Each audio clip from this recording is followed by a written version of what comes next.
Today, my partner and I were taking you to the charming university town of Lund.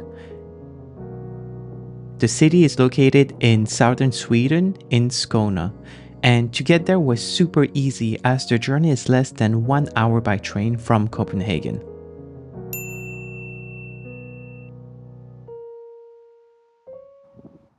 As we arrived, we walked by Clemenstorp, where they had a small flea market. And our first impression was that the town is super cozy, but a little bit deserted since it's summer and it's usually a university town. Our first stop in Lund was the beautiful Lund Cathedral. It's really a masterpiece of Romanesque architecture. The cathedral was founded in the 12th century, and this cathedral has been a central point of spirituality and culture in the region for nearly a millennium. When we walked in, there was a choir rehearsing, and it was really peaceful to just sit and listen for a while.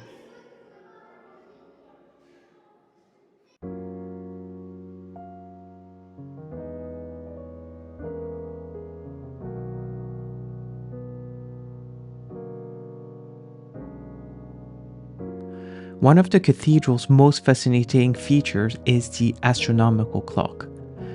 First of all, it doesn't only tell the time, but it also displays the phases of the moon and the position of the sun. So every day at noon and at 3 p.m., the clock comes to life with a procession of ninth and the striking of chimes.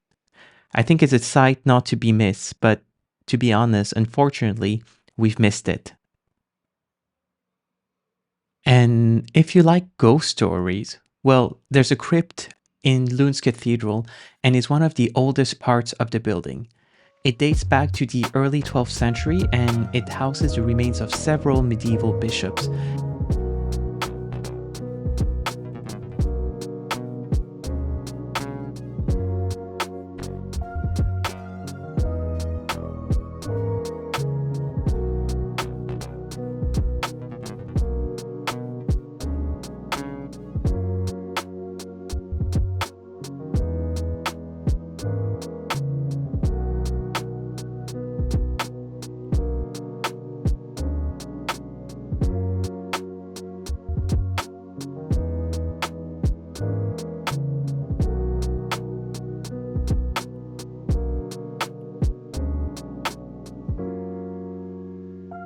So we then pass by Platsen, where you'll find a statue of Elias Tyner, a celebrated Swedish poet and bishop.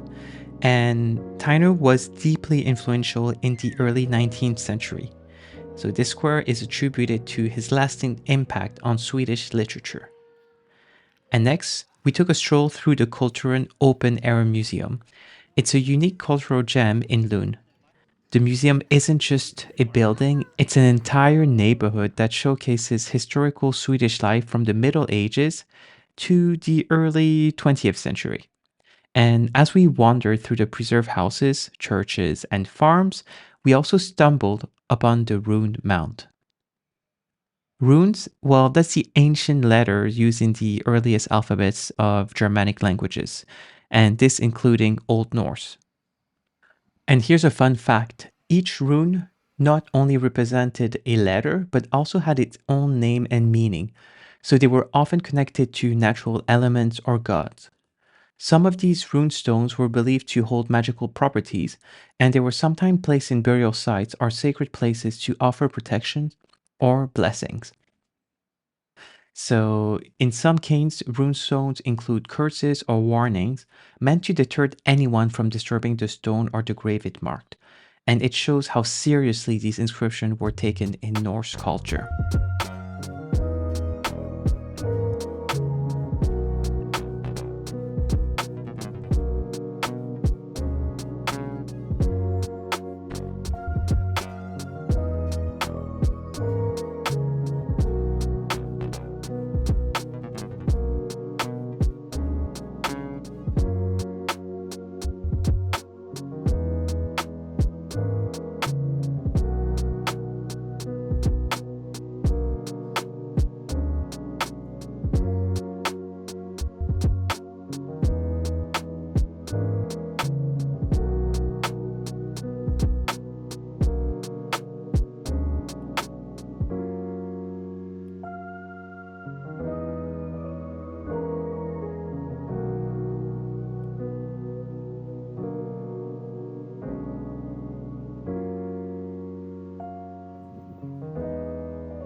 Lund's charm is truly found in the small, winding street and the well preserved building that tells the story of the town's rich history. In the Östertul area, you'll also see a mix of medieval, Renaissance, and modern architecture, and they all blend seamlessly to create a picturesque atmosphere. I felt like at every turn I was stepping back in time. So, after a lot of walking, we needed a break, and no trip to Sweden is complete without indulging in a traditional fika.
Fika is a cherished Swedish tradition of taking a break with coffee and pastries. So we found a delightful little bakery just across from the cathedral, and we enjoy some classic Swedish treats. Some include kanelbulla, that's the cinnamon buns. The pastries here in Lund are as delicious as they are beautiful. But I'm joking. Since I'm French, I just wanted a croissant with a black coffee. Now, in southern Sweden, fika is more than just a coffee break.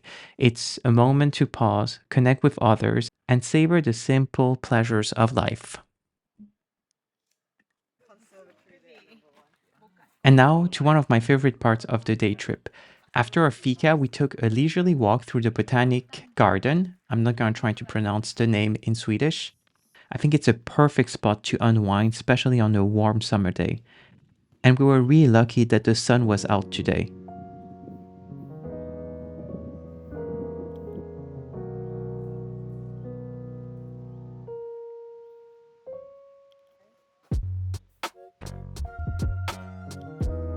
What I really liked from the garden was also the big sunflowers that were blooming everywhere. And whether you're a plant enthusiast or you're just looking for a peaceful escape, I think that this garden is really a beautiful place to go for a walk.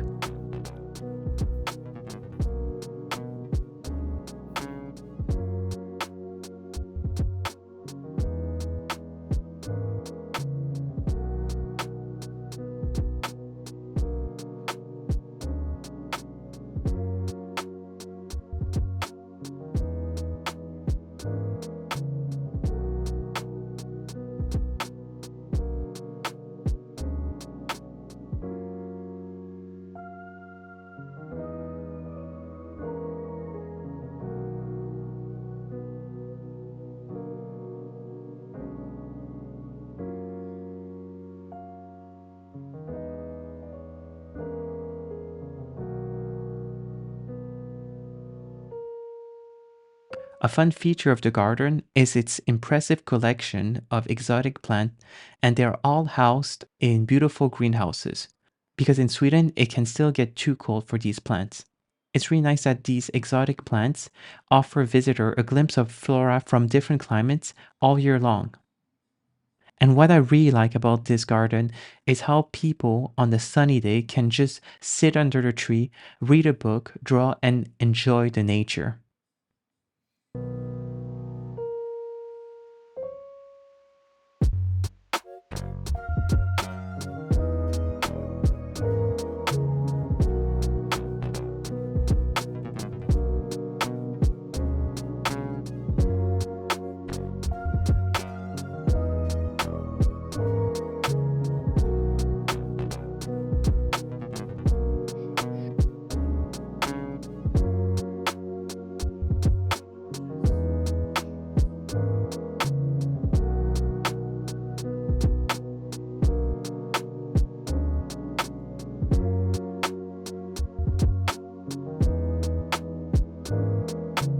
Finally, we arrived at our friend's home for a cozy dinner. We really had a wonderful day in Lund. The city has a lot of historical sites, delicious pastries and cafes, and Lund has so much to offer. So thanks for joining this journey. If you enjoyed this video, don't forget to like, comment, and subscribe, and see you in the next one.